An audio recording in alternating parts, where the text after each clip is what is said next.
জীবনে আমরা অনেক ছোট ছোট কাজকে তুচ্ছ মনে করি, ভাবি এতে কী বা হবে।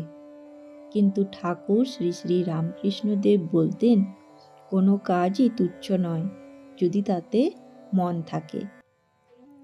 তাই ঠাকুরের বাণী, কোনো কাজকে তুচ্ছ ভেবো না।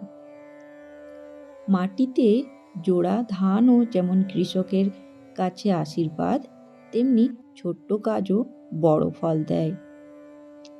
ঠাকুর শিখিয়েছেন, ভক্তিভাবে কোনো কাজ করো, সেটাই পুজো।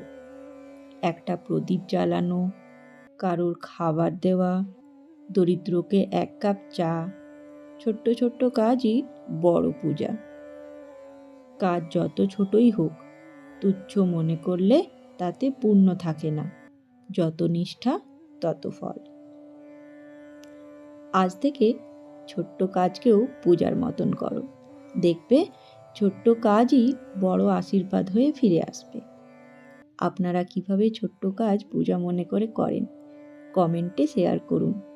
ভালো লাগলে বন্ধুদের সাথে ভিডিওটি শেয়ার করতে ভুলবেন না। জয় ঠাকুর, জয় মা।